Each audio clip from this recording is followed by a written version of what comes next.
वालेकुम। हम देखते हैं कि आजकल के जो स्टूडेंट्स हैं उन पर पढ़ाई का काफ़ी दबाव होता है और इसी दबाव के चलते वो किसी चीज़ को याद नहीं कर सकते। और स्टूडेंट के जब एग्ज़ाम्स करीब आते हैं तो वो स्टूडेंट उसी दबाव के चलते रटा लगाते हैं और किसी सबक को यूं ही याद करते हैं और उसको भूल जाते हैं और नतीजतन इम्तहान में फ़ेल हो जाते हैं। आज की इस वीडियो में हम किसी भी सबक को जल्दी याद करने और कभी ना भूलने वाली टेक्निक्स के बारे में आपको बताएंगे। इस पर अमल करके आप किसी भी सबक को जल्दी याद भी कर सकते हैं और अच्छे नंबर भी ला सकते हैं। वीडियो को आखिर तक ज़रूर देखिएगा। अक्सर हम लोग रट्टा लगाते हैं, ये किसी भी सबक को याद करने का बहुत ही फजूल और बेकार तरीका है, क्योंकि जल्दी याद करके हम सबक को जल्दी ही भूल जाते हैं। इस वीडियो में हम उन तरीक़ों को जानेंगे जो बहुत ही काम के हैं और आप इनको जो ही अपनी ज़िंदगी में अमल में लाएंगे तो आप बहुत अच्छे मार्क्स ला सकते हैं। सबसे पहले जो नंबर 1 पे आता है वो है आप अपने जहन से रटना निकाल दें। मीन कि जब आप सबक याद करें तो आप किसी भी सबक को रटा ना लगाएं। ये बहुत ही फजूल और बेकार तरीका है और आप उस सबक पर फोकस नहीं कर पाएंगे और जब भी आप उसको दोबारा सोचेंगे तो वो जल्द ही आपके दिमाग से भूल जाएगा। जब भी आप किसी सबक को याद करें तो पूरा फोकस लगाएं और दूसरा, याद करते वक्त किसी भी दूसरे ख्याल को अपने जहन में ना लाएं। आप उसको कैसे याद कर सकते हैं? आप उसके लिए कोई की पॉइंट्स बना सकते हैं, निमोनिक्स बना सकते हैं या आप उसके लिए एप्लीकेशन बेस्ड क्वेश्चन बना सकते हैं, जिसकी वजह से आप उसको अच्छे फोकस के साथ याद कर सकते हैं। नंबर 2 पे आता है दूसरा तरीका ये है कि पढ़ने से पहले आपके जितने भी घरेलू काम हैं उनको ख़त्म कर लें, ताकि आपको बार बार उस काम के लिए उठना ना पड़े, क्योंकि आप पहले ही बड़ी मुश्किल से किसी सबक को याद करने के लिए बैठे हैं और यूं ही जब आप किसी सबक को याद करेंगे तो वो वाला काम आपके दिमाग में घूमता रहेगा और इस तरह आप उस सबक पर फोकस नहीं कर पाएंगे।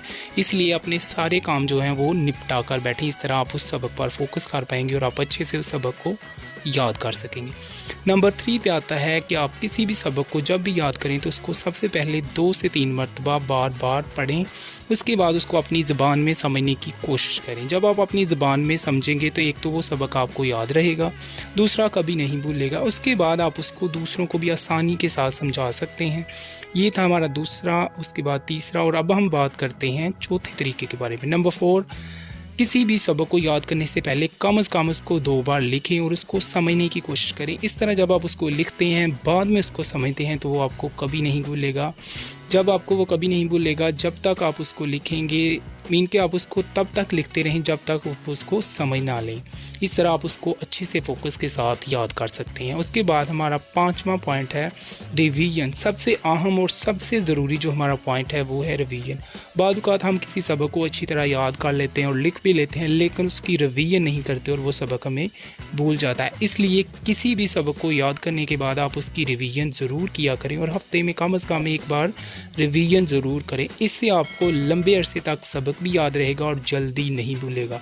इस तरह आप अपनी ज़िंदगी में जब भी आप अपनी स्टडी लाइफ में जब भी आप किसी सबक को याद करते हैं तो इसके लिए कोशिश किया करें कुछ ऐसे की पॉइंट्स, ऐसे निमोनिक्स, और उसको अगेन एंड अगेन प्रैक्टिस करें, रिवाइज़ करें और उसको एप्लीकेशन बेस्ड जो क्वेश्चन होते हैं, लाइक आपने कोई फार्मूलाज याद किए हैं और आप उनको अप्लाई करें। किसी भी तरह के जो क्वेश्चन हैं उनको सॉल्व करने में, न्यूमेरिकल्स को सॉल्व करने में, या जितने भी आपके सब्जेक्ट से रिलेटेड क्वेश्चन हैं उनको अप्लाई करके अगेन एंड अगेन प्रैक्टिस करें। आप उसको अच्छे से याद कर लेंगे। उसके बाद आप खुद से क्वेश्चंस करें कि आपने जो सबक याद किया उसमें कैसे कैसे ये वाले सारे मैकेनिज़म्स हो रहे हैं, उसमें क्यों ये वाले प्रोसेस हो रहे हैं, और उसके साथ साथ आप उसकी जो हिस्ट्री है उसको भी सर्च करने की कोशिश करें। इस तरह आप ना कोई भी जो सबक है उसको लंबे अरसे के लिए और एक लॉन्ग लास्टिंग रिसर्च और हिस्ट्री के साथ याद कर सकते हैं।